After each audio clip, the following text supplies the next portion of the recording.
All right, so today I want to talk about water security. What's the number one thing that you need in any kind of situation, to survive? Is water. All right, a natural disaster, man-made disaster, economic disaster. Guess what? You need water. You can go 3 days without water. All right. After that, you're kind of screwed. All right. So what I want to talk about is water security. All right.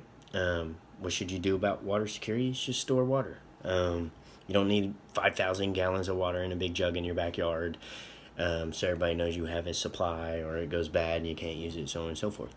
But what you should do is have water randomly throughout the house, randomly in your vehicle, because you never know when you might need it. All right, and when you need it, when you really need it, guess what? Everybody else probably needs it too. So when you go to the grocery store, there might not be any water.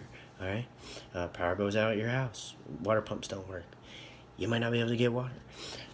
So you should have water just stored around the house. What I like to do is I like to put water in my deep freeze. The whole bottom of my deep freeze has like 4 cases of water that is frozen. What that does is it's a storage of water for me as well. It's a means to make sure when power goes out that my food that's in the deep freeze stays frozen for a period of time versus just straight up defrosting as soon as the power goes out. But that's another story.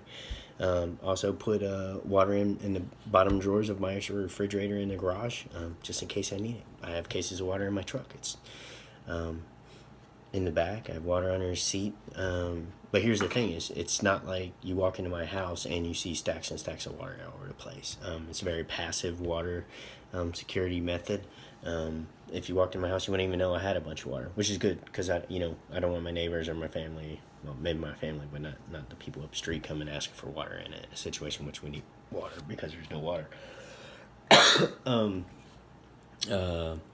So buy yourself a couple cases of water, store it throughout the house in locations that are of value to you, such as the freezers, like I said.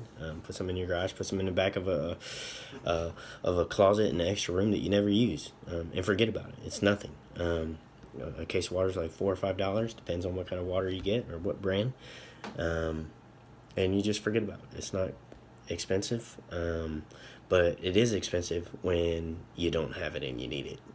It could cost you your life, especially if there's a hurricane or something like that and you can't get out to stores and no one can get to you to help you because you chose not to leave. So think about that. You can get cases of water, bottled water. You can get big jugs of water at the big box stores and store them. I actually got online and ordered some of those military style water cans, 5-gallon water cans that I can store water in. I can move them without having to do a lot of work. They're out of the way. They're stored. They're durable. I can throw them in my vehicle if I ever got to leave town or if I want to go camping and I need water. So if there's something you can do to if there's one thing you can do to prepare for any kind of emergency, it's to have water. So think about that.